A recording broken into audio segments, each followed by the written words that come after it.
Immanuel.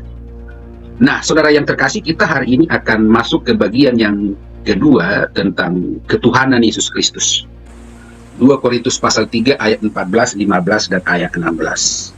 Tetapi pikiran mereka telah menjadi tumpul, sebab sampai pada hari ini selubung itu masih tetap menyelubungi mereka.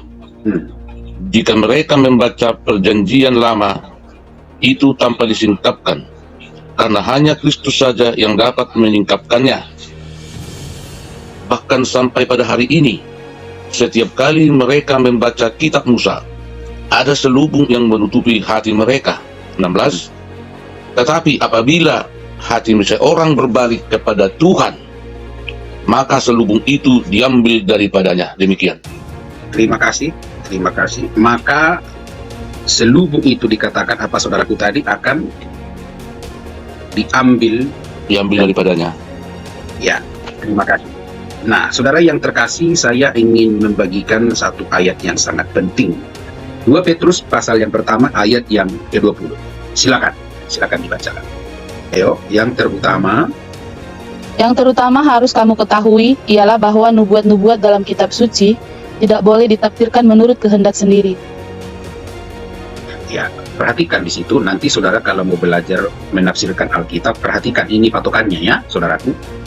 Bahwa nubuat-nubuat dalam kitab suci, bahwa semua Alkitab itu adalah bahasa nubuat. Ya, nanti saudara akan belajar, bukan nanti kitab Wahyu disebut roh nubuat.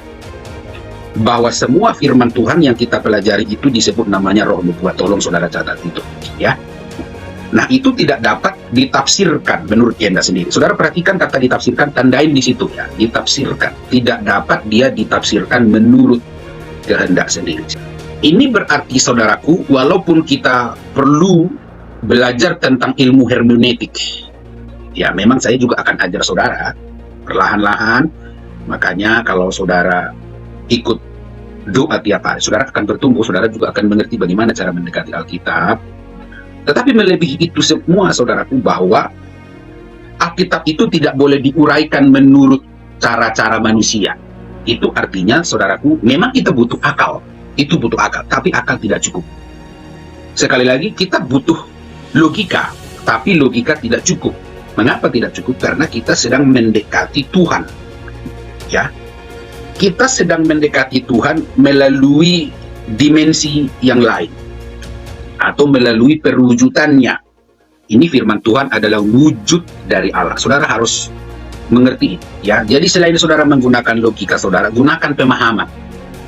Apa itu pemahaman? Begini, saudara, biar saudara mengerti.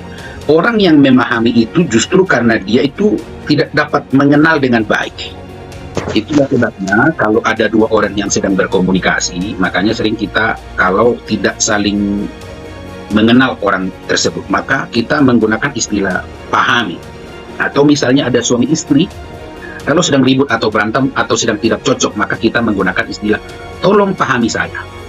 Ya, jadi justru orang yang memahami itu karena dia menyadari dia berada di batas-batas pengetahuan.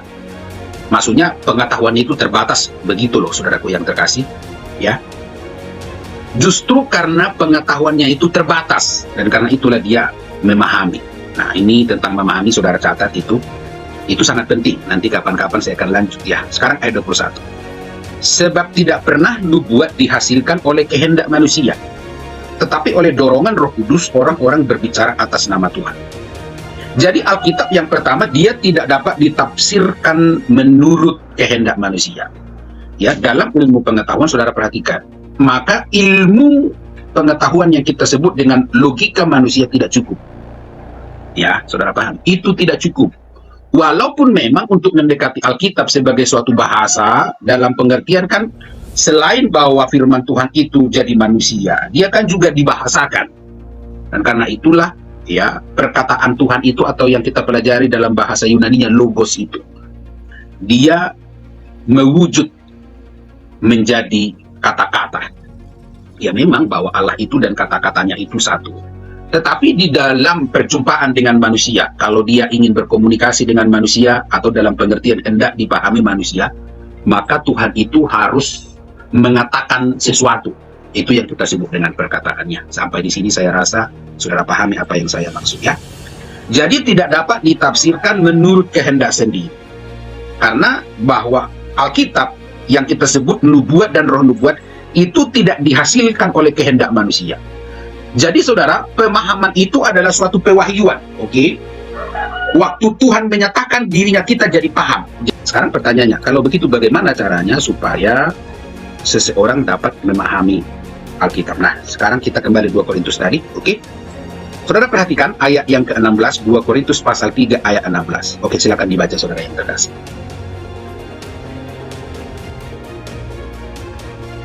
Tetapi apabila hati seseorang berbalik kepada Tuhan, maka selubung itu diambil daripadanya. Ya, jadi begini ya, satu-satunya cara supaya seseorang dapat penyataan dari Tuhan, yaitu dengan dia berbalik kepada Tuhan. Itu kuncinya. Ya, penyataan, saudaraku, dengar baik-baik, bukan sesuatu yang kau dapat semacam sesuatu yang tanpa firman Tuhan, tiba-tiba engkau mendengar suatu roh bicara di telingamu, engkau mendengar. Tidak begitu, saudara yang terkasih ya. Penyataan itu berarti, saudaraku, firman Tuhan ini menjadi wahyu di dalam hati. Saudara dengar baik-baik. Penyataan itu artinya firman Tuhan itu menjadi wahyu dalam diri. Saudara mengerti apa yang saya maksud? Berbeda dengan kehendak diri sendiri atau berdasarkan pengetahuan seseorang. Kalau berdasarkan kehendak sendiri, dia tidak dapat jadi penyataan, dia tidak dapat menjadi wahyu, tapi dia justru menjadi sekedar ilmu pengetahuan. Itulah yang kita baca tadi, saudaraku, di dalam 2 Petrus pasal yang pertama, bahwa kehendak manusia tidak dapat memahami Alkitab, ya. Dorongan manusia yang kita sebut dengan ilmu pengetahuan, kalau sekedar ilmu pengetahuan, dia tidak dapat memahami Alkitab, ya. Jadi karena itu, saudara-saudara yang terkasih, maka rahasianya adalah seseorang harus percaya pada Tuhan. Perhatikan ayat 16. Tetapi apabila hati orang berbalik kepada Tuhan. Tuhan dalam pengertian saya ingin saudara paham, Yesus adalah satu-satunya Tuhan dan Allahku. Harus begitu. Nah, makanya dalam pengajaran saudara kita yang saya sebut namanya kemarin inisial, ya, saya tidak mau menyebut namanya, ya. Sudah hampir semua gereja-gereja secara gamblang itu ada yang barbar, ada yang lembut, tapi semua menyebut namanya. Nah, kita jangan, oke? Kalau seseorang tidak percaya bahwa Yesus adalah satu-satunya Allah yang benar, maka detik itu tertutup pikirannya. Saudara perhatikan itu. Ayat 15 tolong dibaca, hamba Tuhan. Silakan dibaca. Ayat 15 demikian firman Tuhan. Bahkan sampai pada hari ini, setiap kali mereka membaca kitab Musa, ada selubung yang menutupi hati mereka. Ini kalau mau berbicara tentang menafsir, saya mau tanya pada saudara, secara umum, mana lebih baik, mana lebih paham? Budaya, adat istiadat, latar belakang, Alkitab Perjanjian Lama, orang Yahudi atau kita? Orang Yahudi. Orang Yahudi. Mana yang berbahasa Hebrew? Orang Yahudi apa kita? Yahudi. Orang Yahudi. Yang kalau mau mengertikan satu kata atau satu kalimat berdasarkan idiom atau ungkapan atau kebiasaan, mana yang lebih tahu? Mereka apa kita? Orang Yahudi. Nah, sekarang pertanyaan, kalau begitu mengapa mereka tidak percaya Yesus adalah Tuhan? Karena ada selubung. Yes, karena ada selubung. Itulah sebabnya kalau saudara mendengarkan orang mengajar Alkitab, kalau dia cuma sekedar menguraikan tata bahasa, ya, saudaraku, saya tidak menyanggah bahwa perlu tata bahasa. Tapi saya bilang tadi, melebihi itu, ya jangan buru-buru percaya, ya. Makanya saya ingin saudara catat ini, ya, memahami atau menafsirkan satu teks itu bukan karena seseorang mengetahui bahasa aslinya. Enggak ada hubungan, oke? Untuk dapat menafsirkan satu teks dalam Alkitab, kuncinya bukan mengetahui tata bahasanya. Kuncinya bukan mengetahui bahasa aslinya. Enggak. Ya, kuncinya adalah, saudaraku, saudara harus dapat memahami firman Tuhan itu dengan pertolongan Roh Kudus. Tetapi memang selain Roh Kudus memberi pertolongan, maka Roh Kudus akan mengarahkan saudara sesuai dengan batas-batas iman saudara. Oke? Ya, memang tingkat pemahaman seseorang terhadap teks, ya, itu berbeda-beda. Tidak masalah, saudara, jangan khawatir akan hal itu. Tidak perlu itu jadi permasalahan bagi kita, ya. Jadi, saudaraku yang terkasih, kalau engkau menolak percaya pada Tuhan Yesus Kristus, kalau engkau mengatakan bahwa Yesus tidak Allah yang seutuhnya, maka pada saat itu, saudaraku, matamu akan tertutup. Itulah sebabnya kemarin waktu kita membacakan 1 Yohanes pasal 20. Ayo coba dibaca ulang dulu ya, atau saya bacakan, oke? 1 Yohanes 5 ayat 20. King John pun hadir katanya. Oke, silakan dengarkan saudaraku pengajaran ini dan jangan lupa dibagikan. Bang Pale, Bang, Roh Kudus makanannya apa, Bang? Oh, Bang Pale, kamu melakukan hujatan ya. Nanti coba kau belajari Alkitab ya. Orang yang menghujat Roh Kudus itu sangat berbahaya ya. Tidak ada ampun bagi orang yang menghujat Roh Kudus ya. Oke? Roh Kudus makan apa? Itu hujatan, tapi tidak apa-apa. Aku hanya ingin peringatkan kamu ya. 1 Yohanes 5 ayat 20. Akan tetapi kita tahu bahwa anak Allah telah datang dan telah mengaruniakan pengertian pada kita. Perhatikan. Bahwa pengertian itu disebut apa, saudaraku? Dikaruniakan. Saudara catat itu. Bahwa pengetahuan yang benar tentang Tuhan dikaruniakan siapa? Roh Kudus. Yes. Dikaruniakan oleh Roh Kudus melalui pribadi Yesus Kristus. Nanti kita akan belajar bagaimana Allah itu dalam bentuk pribadi pertama, bentuk pribadi kedua, bentuk pribadi ketiga. Ini kita akan belajar ini secara tuntas. Loh, apa itu pribadi pertama, pribadi kedua, pribadi ketiga? Ya, begini saudaraku, mengenai hal itu kita butuh banyak waktu akan memahaminya ya. Tetapi cukuplah hari ini kita mengerti bahwa pengetahuan yang benar tentang Allah itu datang dari Yesus Kristus, ya, melalui Roh Kudus, atau saudara balik boleh, datang melalui Roh Kudus, tetapi melalui perkataan Tuhan Yesus, karena Roh Tuhan dan Tuhan Yesus itu tidak dapat dipisahkan. Oke? Nah, dikatakan supaya kita mengenal yang benar dan kita ada di dalam yang benar, di dalam anaknya Yesus Kristus. Perhatikan bagian terakhir. Dia adalah Allah yang benar. Oke? Dia adalah Allah yang benar. Jadi kalau seseorang tidak percaya bahwa Yesus Kristus adalah satu-satunya Allah yang benar, maka biasanya saudaraku, kalau dia mendekati Alkitab, maka dikatakan tadi ayat 15. Baca dulu saudaraku ayat 15, silakan baca sekali lagi. Tetapi apabila, apa dikatakan, hati seseorang, 2 Korintus 3 ayat ke-15, ayat 15 dulu. Bahkan sampai pada hari ini, setiap kali mereka membaca kitab Musa, dikatakan apa? Ada selubung yang menutupi hati mereka. Oke? Ayat 16. Tetapi apabila hati seseorang berbalik kepada Tuhan, maka selubung itu akan diambil daripadanya. Nah, sekarang saudara perhatikan bagaimana hubungan erat antara firman Tuhan, Logos, dengan Roh Kudus. Sekarang perhatikan ayat 17. Silakan dibaca ayat 17. Silakan. Sebab Tuhan adalah roh, dan di mana ada roh Allah, di situ ada kemerdekaan.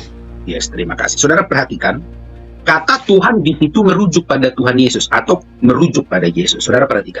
Jadi Yesus itu adalah Allah. Saudara perhatikan. Yesus itu adalah Allah yang benar. Oke? Perhatikan, sebab Tuhan, itu bahasa aslinya adalah kurios. Sebab Tuhan adalah roh. Ya. Saya ingin bacakan dulu bahasa Yunaninya. Hode kurios ton pneuma. Ya. Kurios ton pneuma. Jadi kurios itu artinya Tuhan. Ya. Tuhan itu adalah roh. Itu bahasa Indonesia, oke? Sebab Tuhan adalah roh. Saudara perhatikan ini baik-baik. Kalau saudara dengarkan ajaran dari saudara kita ini yang kemarin saya bilang menjadi seorang guru palsu. Dia mengatakan bahwa firman Tuhan itu tidak menjadi manusia. Dia ngomong begitu. Oke. Jadi dia mengatakan bahwa Yesus itu adalah Allah yang kecil. Oke. Yesus itu bukanlah Allah Atau dalam pengertian dia bilang dia bukan Hotheos. Hotheos itu kalau dalam bahasa Indonesia itu terjemahannya adalah Allah. Nah, kemarin sudah saya ajarkan itu ya. Saya mau tanya pada saudara, ini saudara butuh pemahaman dan berdoa sambil berdoa di dalam hati ini supaya saudara mengerti. Apa ada perbedaan antara Tuhan dan Allah? Apakah ada perbedaan? Halo? Tidak ada perbedaan. Memang saudaraku secara simbol ya berbeda, ya namanya juga satu kata Tuhan, satu kata Allah. Tetapi itu semua merujuk pada pribadi yang sama. Memang kalau ada orang lain melakukan pemujaan pada ada penyembahan atau ritual yang tidak benar. Contoh, dalam dunia paganisme, itu kan memang dilakukan kepada ilah-ilah lain. Ilah-ilah lain dalam pengertian, saudaraku yang terkasih, malaikat-malaikat yang jatuh, yang menjadi Allah, yang menjadi Tuhan di dunia ini. Makanya kita belajar kemarin, ada banyak Allah-Allah lain di dunia ini dan ada banyak Tuhan, tapi cuma satu Allah yang benar, cuma satu Tuhan yang benar. Ini berarti saudaraku, baik kata Allah, baik kata Tuhan, dalam pemahaman yang benar, itu merujuk pada satu orang. Orang maksudnya bukan manusia, tapi merujuk kepada satu, itu loh, yaitu Tuhan kita Yesus Kristus. Dia Allah yang benar. Oke?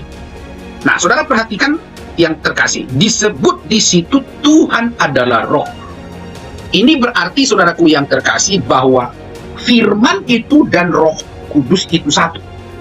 Makanya seperti kukatakan, kalau mau mendekati Alkitab, saudaraku, tidak cukup sebagai suatu pengetahuan. Ya, pengetahuan itu kan juga saudaraku bagian dari logos. Kalau saudara belajar dalam filsafat Yunani, ya, semua pengetahuan itu sumbernya dari logos. Logos itu adalah perkataan pertama atau dimensi pertama atau cara pertama untuk mendapatkan berbagai pengetahuan. Makanya logos itu dalam bahasa Yunani selain dia diterjemahkan juga kata, dia juga diterjemahkan berkata-kata atau berbincang-bincang. Jadi dimulai dari berkata-kata, berbincang-bincang, juga sebagai tulisan, uraian, apapun itu.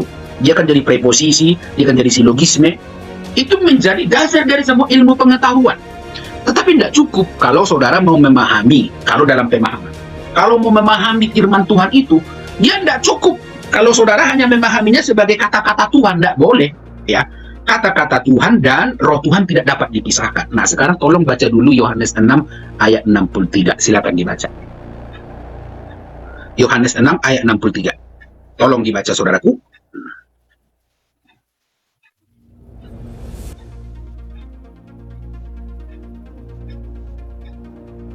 Halo? 6 ayat 63. Ya. Demikian firman Tuhan, Rohlah yang memberi hidup. Stop, Daging sampai sama dulu. sekali. Udah di situ dulu. Rohlah yang memberi hidup. Oke, lanjut. Ya. Daging sama sekali tidak berguna. Daging sama sekali tidak berguna. Daging itu artinya, saudara yang terkasih, adalah kedirian manusia. Oke, sesuatu yang berasal dari kemanusiaan. Saudara paham ya? Lanjut. Perkataan-perkataan yang kukatakan kepadamu adalah roh dan hidup. Saudara perhatikan, firman Tuhan itu diajarkan oleh saudara kita ini. Dia mengatakan bahwa firman Tuhan itu bukan sesuatu pribadi. Ini berbahaya ya. Dia katakan firman itu bukan pribadi. Firman itu dia bilang melekat pada Allah. Tetapi dalam pengertian dia hendak mengatakan bahwa firman tidak mungkin menjadi manusia. Loh, ini sesuatu yang sangat berbahaya ya. Padahal jelas dikatakan dalam Yohanes 1 ayat 14 itu bahwa firman itu telah menjadi manusia. Noh, pertanyaannya, bagaimana mungkin firman itu dapat menjadi manusia? Jawabannya adalah karena firman Tuhan dan Roh Tuhan itu satu. Makanya tadi waktu kita baca ayat 63 itu tuh, catat itu ya. Rohlah yang memberi apa? Hidup. Hidup. Itu artinya saudaraku, perkataan Tuhan dan Roh Tuhan itu satu. Memang kalau saudara hendak menyelidiki Alkitab, kalau engkau hanya memisahkan, kau pisahkan Roh Tuhan dari perkataan Tuhan, maka jadinya saudaraku perkataan Tuhan itu jadi mati di dalam pemahamanmu tentunya. Ya, di dalam hatimu tentunya jadi begitu. Itulah sebabnya waktu aku mengajar juga selalu saya katakan, ya, nggak cukup firman Tuhan itu masuk menjadi akal dalam pikiranmu. Itu nggak cukup, nggak berarti, malah nggak ada gunanya. Karena selain membuatmu jadi ahli Taurat, membuatmu jadi orang yang bebal dalam pengertian, kau merasa dirimu pintar. Walaupun saudaraku kau tidak tahu apa-apa terhadap firman Tuhan, karena aku katakan tadi, firman itu suatu wahyu, suatu penyataan.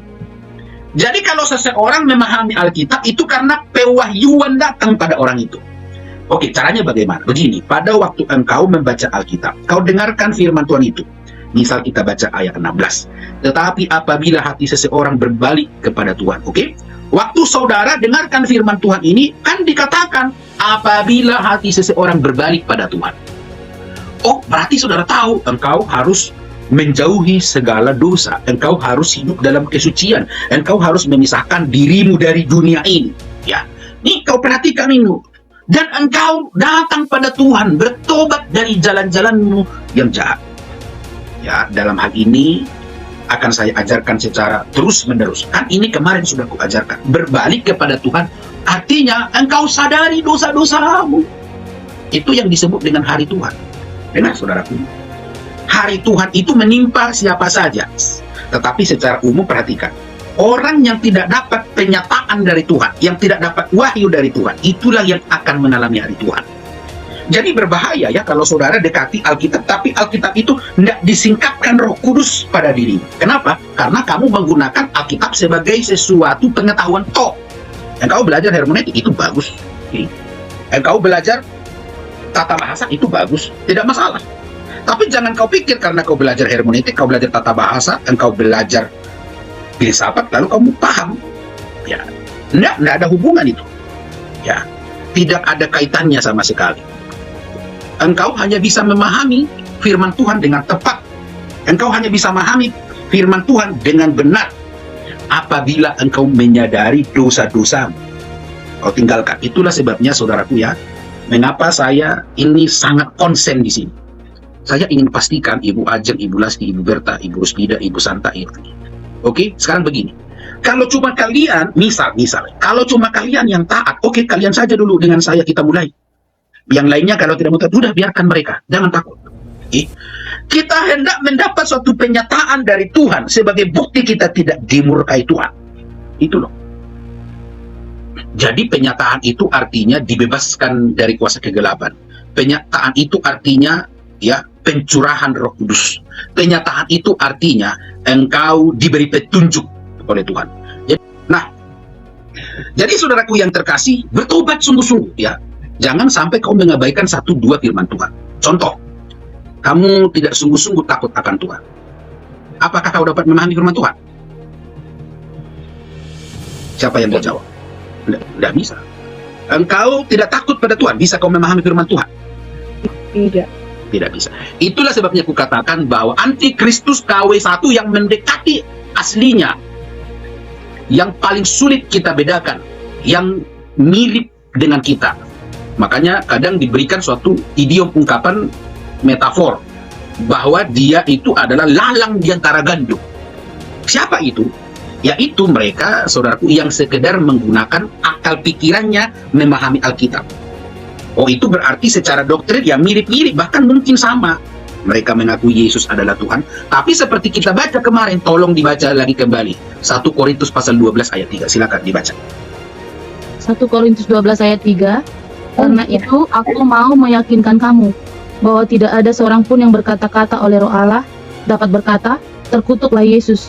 Jadi tidak mungkin orang mengucapkan kata-kata yang melecehkan Tuhan Yesus yang didorong oleh Roh Kudus. Oke, sekarang saya mau kembangkan ini, pernyataan ini. Mungkinkah orang dikuasai oleh Allah, mengenal Allah, mendapat penyataan dari Roh atau dari Allah itu mengejek Yesus? Tidak mungkin. Tidak mungkin. Saudara harus lihat, mungkinkah orang yang kenal Allah menghina Yesus? Tidak mungkin. Merendahkan Yesus? Tidak mungkin. Atau mungkinkah ada seseorang yang mengatakan dapat kenyataan dari Tuhan Yesus tapi katakan Yesus tidak Allah? Tidak mungkin. Jadi kalau ada orang mengatakan bahwa Yesus itu bukanlah Allah, Yesus itu bukanlah Allah mayor, bahwa Yesus itu tidak sehakikat dalam pengertian tidak sederajat dengan Allah, itu tidak datang sebagai suatu pewahyuan. Saudara mengerti apa yang saya maksud? Orang itu mengatakan demikian hanya karena dia mendekati Alkitab sebagai suatu objek dan menganalisanya. Ini yang disebut dengan teori positivisme. Jadi ya, Alkitab itu berbeda. Seperti kamu menyelidiki lemari, menyelidiki batu. Tidak bisa. Kamu tidak boleh perlakukan Alkitab ini seperti objek, seperti batu yang mati. Itulah sebabnya kita katakan tadi bahwa Alkitab ini adalah roh nubuat. Dan itu tidak dihasilkan oleh permainan kata-kata manusia. Tidak seperti membuat buku, seperti catatan, seperti apapun perkataan yang berkaitan dengan segala sesuatu ilmu di dunia ini. Tidak boleh. Jadi jangan kamu pikir hanya karena kamu menyelidiki 1-2 akar kata, kamu belajar tata bahasa, kamu belajar ilmu linguistik, lalu kamu merasa kamu paham. Tidak bisa. Itu tidak bisa. Jadi setiap orang yang mulai merendahkan posisi Yesus dari yang sebenarnya. Sebab baik orang yang mengatakan terkutuklah Yesus, baik orang yang mengatakan bahwa Yesus itu anak pezina, baik orang yang mengatakan bahwa Yesus itu hanya seorang manusia, itu hinaan. Itu adalah orang yang menghina Tuhan Yesus. Itu tidak datang dari Tuhan. Lanjut, apa dikatakan? Dan tidak ada seorang pun yang dapat mengaku Yesus adalah Tuhan selain oleh Roh Kudus. Nah, sampai di sini saudara mengerti? Coba perhatikan. Jadi kalau seseorang tidak dikuasai Roh Kudus, dia tidak kenal Yesus. Inilah saudaraku bahayanya saudara kita ini. Ya. Bahkan dia sendiri sulit membedakan Yesus ini Allah apa Tuhan. Dalam pengertian bagi dia berbeda Tuhan, berbeda Allah. Ya, kita akan lanjutkan bagian B di sini juga besok, tapi saya ingin baca dulu Yohanes 20 ayat 28. Ya, kalau tidak salah ya ayatnya, kalau salah nanti kita koreksi. Tapi saya baca berulang-ulang. Yohanes 20 ayat 28. Silakan dibaca.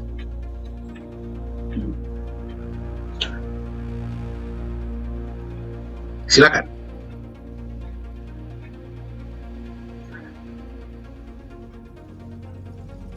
Jangan lama-lama saudaraku. Yohanes 20 ayat 20 ayat 28. Thomas menjawab dia, "Ya Tuhanku dan Allahku." Perhatikan, jadi baik Tuhan dan Allah itu adalah gelar kepada Allah yang benar. Ya. Perhatikan itu, ya Tuhanku dan Allahku. Jadi Tuhan dan Allah itu adalah penyebutan kepada satu pribadi. Nah, saudara kita ini mengatakan bahwa Yesus bukan Allah, atau dalam bahasa Yunani dia mencoba menguraikannya dari tata bahasa Yunani. Dia bilang Yesus itu bukan Hotheos. Ini saya bacakan pada saudara bahasa Yunaninya supaya saudara dikuatkan. Oke, saya bacakan. Oke, perhatikan baik-baik. Kai apekrite ho Thomas kai eipen auto ho kuriosmo kai Hotheosmo. Perhatikan, ho kuriosmo kai Hotheosmo.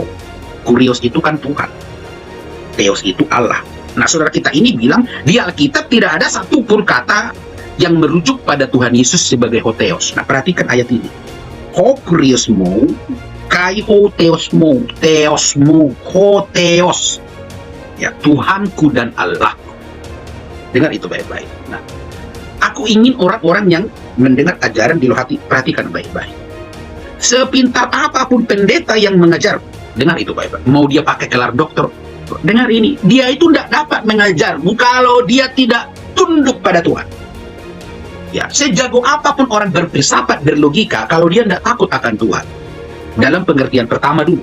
Kalau dia tidak percaya bahwa Yesus adalah Tuhanku dan Allahku, kalau dia tidak percaya itu, mau sepintar apapun mulutnya menguraikan firman Tuhan, maka itu tidak dapat menembus penghalang. Karena dikatakan tadi bahwa kalau seseorang tidak berbalik pada Tuhan, maka apa? Ada apa, saudaraku? Ada apa? Ada selubung. BBW Queen mengatakan, "Salam, selamat pagi, saya dari Papua Barat." Ayo, BBW Queen, silakan ikuti pengajaran tiap pagi. Ya, dengarkan pengajaran dari Roh Hati Tuhan, akan memberkatimu luar biasa. Oke? Jadi Thomas, jelas dia katakan, "Ya Tuhanku dan Allahku." Itulah sebabnya waktu kita baca tadi 1 Korintus pasal 12, ya, tidak seorang pun yang dapat mengaku Yesus adalah Tuhan selain oleh Apa? Selain apa? Selain oleh. Kudus. Nah, inilah saudaraku yang disebut dengan perjanjian baru. Ini kan kuajar berulang-ulang. Sekarang saya mau tanya, apa itu makna perjanjian baru? Tolong jawab. Ini berulang-ulang aku jelaskan. Tapi kalau saudara tidak paham sampai hari ini, berarti kau tidak nyimak dengan baik. Apa perjanjian baru? Inti dari perjanjian baru apa?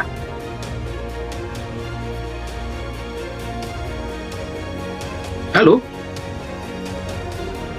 Halo? Pada kemana? Halo? Apa itu perjanjian baru? Perjanjian baru artinya Allah tinggal di dalam dirimu. Itu loh intinya. Jadi perjanjian baru bukan ini Alkitab dari Matius sampai kepada Wahyu. Bukan itu.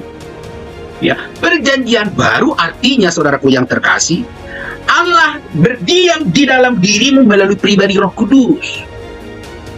Jadi dengan kata lain, perjanjian baru itu artinya setiap orang mendapat penyataan tentang siapa Yesus. Ya, dia dapat mengenal Yesus, bahwa Yesus adalah Tuhannya, Yesus adalah Allahnya. Dengan dia menyelidiki firman Tuhan. Pada waktu dia menyelidiki firman Tuhan, dibukakan Roh Kudus pengertian kepadanya. Jadi dia kenal. Makanya saudaraku, perjanjian baru itu berbicara tentang, mari kita baca dulu, karena ini saudaraku akan kita tutup. Jadi saya mau saudara perhatikan dulu, oke? 2 Korintus 3 ayat 6, silakan dibaca. Kita akan tutup dari ayat-ayat terakhir ini. Silakan ayat 6. 2 Korintus 3 ayat 6. 2 Korintus 3 ayat 6. Pelan-pelan, oke. Ialah membuat kami juga sanggup menjadi pelayan-pelayan dari suatu perjanjian baru. Stop dulu, perhatikan ya, tandai. Dialah yang membuat kami juga sanggup menjadi pelayan-pelayan dari suatu perjanjian baru. Sekarang kita perhatikan apa itu perjanjian baru. Perhatikan.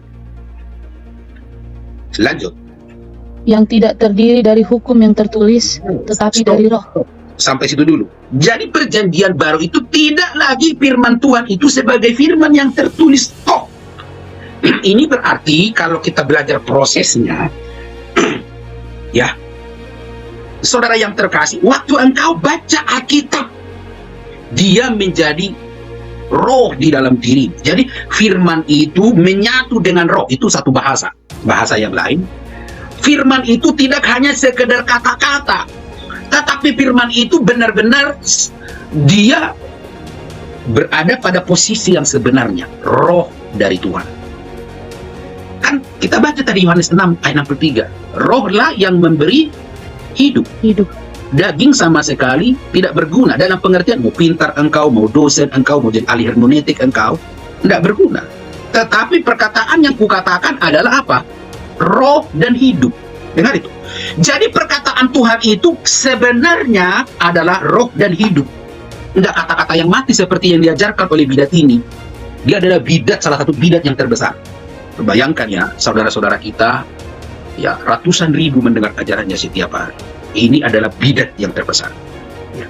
Jadi dia mengatakan bahwa pribadi itu adalah Yahweh To. Kata-kata itu bukan pribadi. Dalam pengertian logos itu bukan pribadi. Itu hanya kata-kata kayak kita melekat sama diri kita. Ya. Itu yang diucapkannya itu berdasarkan dari akal pikirannya To. Ya, enggak ada bedanya seperti orang Yahudi mendekati Alkitab. Makanya sampai sekarang mereka tidak percaya bahwa Yesus itu adalah Mesias yang mereka nantikan. Walaupun dia enggak pintar-pintar amat, saya lihat banyak lupa dalam menguraikan tata bahasa dan juga dalam berbahasa Yunani juga enggak terlalu pintar-pintar amat, biasa-biasalah. Tapi yang paling mengkhawatirkan dan paling menyedihkan adalah dia mengatakan bahwa Yesus itu bukan Allah yang menjadi manusia. Itu yang paling mengkhawatirkan. Nah, itu diucapkannya karena dia mendekati Alkitab sebagai teks yang tertulis. Sedangkan perjanjian baru tadi kita katakan bahwa dia, saudaraku yang terkasih, ditulis bukan dengan tinta. Tolong baca dulu 2 Korintus 3 ayat 3. Silakan pelan-pelan. Karena telah ternyata, perhatikan. Oke. Ayo baca. Adalah surat Kristus. Surat Kristus artinya pewahyuan. Jadi setiap kali kamu mendekati Alkitab dan kamu memahami sesuatu, kalau kamu memahami sesuatu, itu karena roh Tuhan memberi pewahyuan. Jadi bukan sekedar kata-kata yang tertulis, kau artikan, kau dapat logos di dalam pikiranmu. Nggak benar itu. Terus baca. Yang ditulis oleh pelayanan kami. Ditulis bukan dengan tinta, tetapi dengan roh dari Allah yang hidup. jangan buru-buru Ibu. Ditulis bukan dengan tinta. Ini berarti bahwa firman Tuhan itu asli yang sebenarnya bukan buku, bukan teks, tapi wahyu, dan itu harus di hatimu. Dalam pengertian yang sejatinya, firman itu harusnya jadi roh, harusnya hidup di dalam dirimu, bukan sekedar logos, perkataan yang mati. Yaitu dengan cara bagaimana kau bertobat, tinggalkan kejahatanmu, lari pada Tuhan, ratapi dosa-dosamu. Pada waktu engkau benar-benar melakukan proses ini, pewahyuan akan datang. Tuhan akan memperkenalkan dirinya kepadamu. Lanjut, dikatakan, tetapi apa? Tetapi dengan roh dari Allah yang hidup. Bukan. Dalam loh batu, melainkan pada loh-loh daging, yaitu di dalam hati manusia. Jadi roh Allah itu dan firman Allah itu satu. Tetapi firman Allah itu hanya akan sekedar kata-kata yang mati, sekedar logik, sekedar tata bahasa, sekedar ilmu hermeneutik. Kalau engkau tidak bertobat sungguh-sungguh, itulah sebabnya kemarin ada satu perkataan yang saya tangkap. Ya, anak Tuhan ini yang dulu anak Tuhan dia bilang, saya baru setelah Kopi 11 sungguh-sungguh hidup dalam kesucian, bertekad hidup dalam kesucian. Maka walaupun sebagai asumsi, saya yang belajar menganalisa, mulai bertanya, oh berarti selama ini dia tidak hidup dalam kekudusan. Berarti pantasan selama ini Tuhan tidak menyatakan dirinya pada orang ini. Karena dia baru benar-benar hidup dalam kekudusan menurut dia tahun 2020. Ini berarti bayangkan, selama puluhan tahun dia mengajak orang lain, tapi dia tidak hidup dalam kekudusan. Itu berarti ajarannya sejak lama tidak berasal dari roh Tuhan.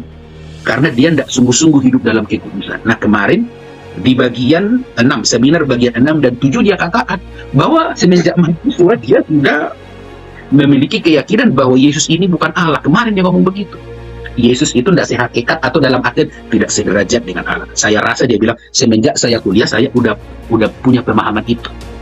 Jadi setiap kata-kata Yesus yang oh berarti saudaraku yang terkasih, pemahamannya tentang Tuhan bukan berdasarkan pewahyuan dari roh. Sebab sejak dia tidak hidup dalam kebenaran, tidak hidup dalam kekudusan dalam pengertian. Ya, waktu kita tadi belajar saudaraku yang terkasih, bahwa Tuhan itu adalah roh dalam pengertian, kalau engkau tidak kudus, sedangkan roh itu kudus, dia suci, kau tidak suci. Ya. Dia hidup dalam kebenaran dan kau tidak hidup dalam kebenaran, kau tidak dapat menyatu. Hanya logika tok dalam pikiranmu, itu yang sangat berbahaya. Ya. Jadi ayat 6, tadi kulanjutkan yang dibaca oleh Ibu Lasti. Ialah yang membuat kami juga sanggup menjadi pelayan-pelayan dari suatu perjanjian yang baru. Lihat arti perjanjian baru. Yang tidak terdiri dari hukum yang tertulis, tetapi dari apa? Dari apa saudaraku? Tetapi dari roh. Sebab hukum yang tertulis mematikan, tetapi roh menghidupkan. Dengan kata lain, kau baca Alkitab ini, analisa aja, logikakan saja. Pakai semua teori-teori hermeneutik. Ya, dengar, saya itu selama 2 tahun penuh. Dulu waktu saya mau mengambil disertasi saya, itu yang saya dalami adalah ilmu hermeneutik. Seperti Schleiermacher, Martin Heidegger, Derrida, Paul Scholes, ya, Gadamer, itu adalah ahli-ahli filsafat hermeneutik. Bukunya berulang-ulang saya bolak-balik. Katakan orang 1000 kali lebih hebat mendekati filsafat hermeneutik dibandingkan apa yang saya lakukan. Tapi kalau ini dia tidak perhatikan, Alkitab tidak dibukakan pada orang itu. Ya, jadi saudaraku jangan tertipu hanya karena orang berbahasa Yunani, berbahasa Ibrani. Seperti yang berulang-ulang kuajarkan, aku tidak mau membuat sesuatu yang rumit pada jemaat ini. Udah sesuatu yang praktis saja. Jadi saudaraku, perjanjian baru itu bukan teks.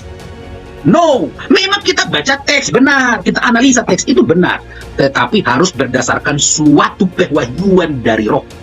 Sama seperti kita menafsirkan bahasa roh dalam pengertian kamu hidup dalam kekudusan, hidup dalam kesucian, sungguh-sungguh takut akan Tuhan. Di situ Tuhan akan memperkenalkan dirinya kepadamu. Saya rasa saat ini sampai di sini dulu. Tuhan memberkati.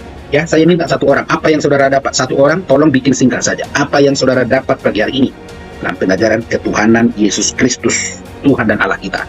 Silakan, tolong jangan lama-lama, langsung segera. Biar kita tutup. Silakan. Jangan lama-lama saudaraku.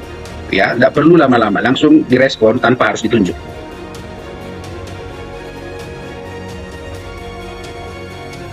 Halo, adakah orang?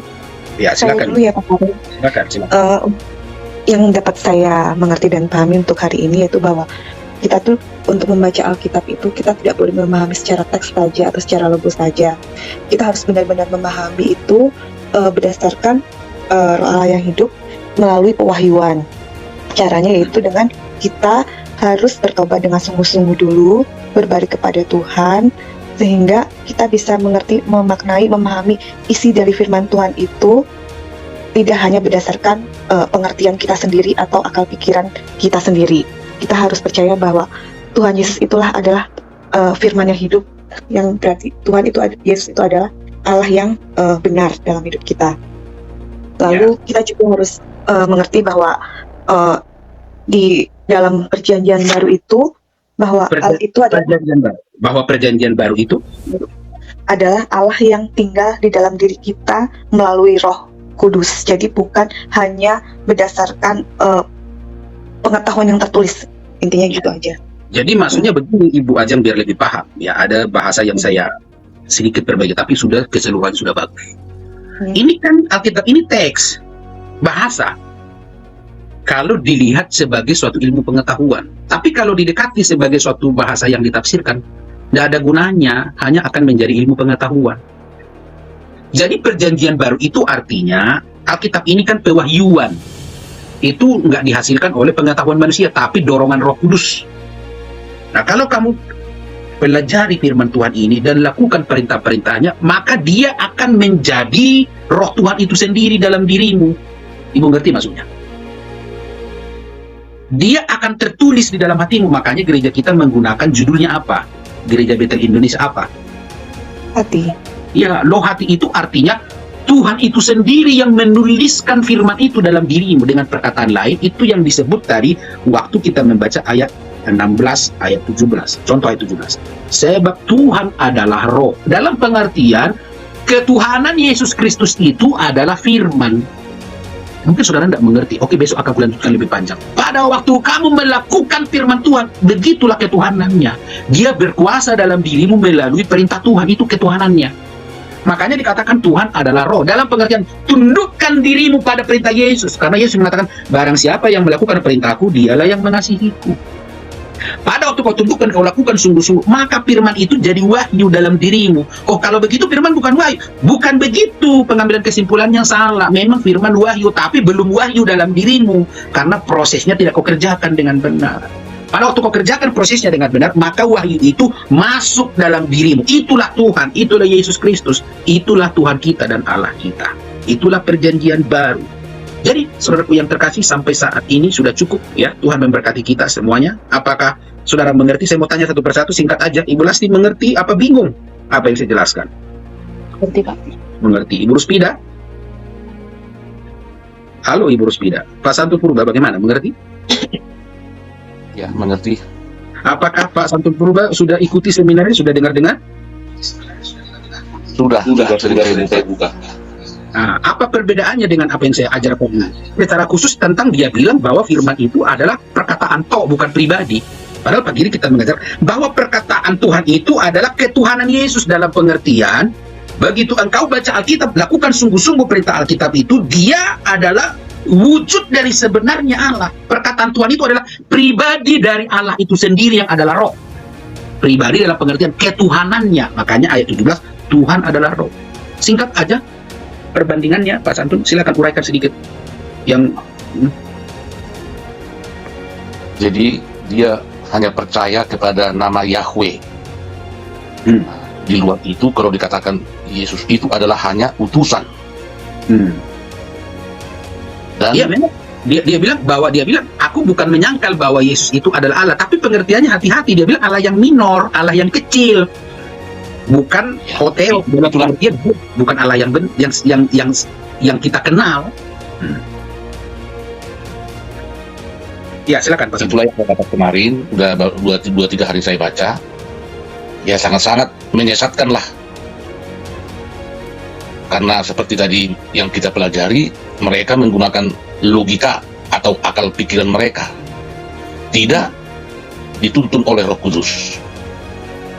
Iya. Dan semua juga tadi sanggahan-sanggahan yang ada di live ini, ya karena mereka tidak diisi oleh Roh Kudus, maka mereka menyanggah atau menghina, menghujat. Biarlah Tuhan yang berurusan dengan mereka. Itu aja. Tuhan Yesus memberkati. Jadi sangat berbahaya, makanya Pak Santul Purba juga kalau dekati Alkitab ya, jangan gunakan dia seperti teks. Oke, di satu sisi kita analisa sebagai tata bahasa, tapi tidak cukup toh. Kita harus sadari bahwa firman Tuhan itu adalah roh nubuat. Makanya catat ini ya, saudara-saudara. Tidak ada satupun firman ini yang dituliskan pada kita terbit ditulis karena dorongan manusia, bukan karena logika dan permainan kata-kata atau tata bahasa atau linguistik atau semantik. Enggak. Ini adalah dorongan Roh Kudus. Dalam pengertian yang sama, kalau kau ingin memahami isinya, maka kau harus berserah total pada Roh Kudus. Memang selain itu, ya akalmu harus digunakan juga untuk menganalisa. Tetapi harus dihubungkan, ya. Akalmu harus tunduk pada apa yang dituntun oleh Roh Kudus. Ya, Tuhan memberkati kita. Silakan Pak Santun Purba tutup doa ini. Doakan semua anak-anak Tuhan supaya mereka yang mendengar di dalam roh hati dapat dimerdekakan dari setiap pengajar-pengajar sesat. Dan saudara-saudaraku yang mendengarkan roh hati, saya minta pada saudara yang mau mendengar ajaran tentang ketuhanan Yesus Kristus dan mau diajar mengenal Yesus dengan benar dan tepat, silakan ikuti kami setiap pagi, dengarkan pengajaran dari roh hati. Silakan Pak Santun tutup dalam doa. Mari kita bersatu di dalam doa. Terima kasih buat pagi ini Tuhan. Kami bersyukur sepanjang malam Tuhan menyertai kami. Dan pagi ini Tuhan memberikan kami kekuatan yang baru, tubuh yang sehat. Terpujilah nama Tuhan kami Yesus Kristus. Di pagi hari ini Tuhan, kami sudah menerima pengajaran yang luar biasa, yang penuh urapan Roh Kudus. Oh Tuhan, tolong setiap kami jemaat-Mu GB Lohati yang sudah mendengarkan firman ini. Tuhan, merdekakan kami dari roh perbudakan. Berikan kami Roh Kudus-Mu yang lebih besar lagi, sehingga kami dapat menerima firman yang benar dan mengaku Tuhan Yesus adalah Tuhan satu-satunya. Urapi firman-Mu ini Tuhan, materaikan firman-Mu ini di hati kami, sehingga kami tidak dapat disesatkan oleh pengajaran-pengajaran palsu, bahkan guru-guru palsu, pengajar-pengajar palsu yang mau menyesatkan kami. Dan urapi hamba-Mu, Pak Parli yang sudah menjadi saluran berkat perpanjangan lidah Tuhan. Kembalikan pengurapan yang baru, hikmat yang daripada Tuhan, dan disertai roh takut akan Tuhan, sehingga pengajaran yang Dia berikan berasal daripada Tuhan. Tuhan, terima kasih. Berkati semua peserta live ini, dimanapun mereka berada. Berikan mereka roh pengertian, hikmat, kebenaran daripada Tuhan. Dan kami berdoa Tuhan, bila kami di hari ini pergi ke rumah Tuhan, beribadah dengan sesama keluarga, berikan kami Tuhan kesehatan, kekuatan, sehingga kami dapat berkumpul bersama-sama dengan rekan kami satu iman. Dan kami akhiri ibadah kami ini di dalam nama Bapa, Putra, dan Roh Kudus, di dalam nama Tuhan Yesus Kristus, kami berdoa dan bersyukur. Haleluya. Amin.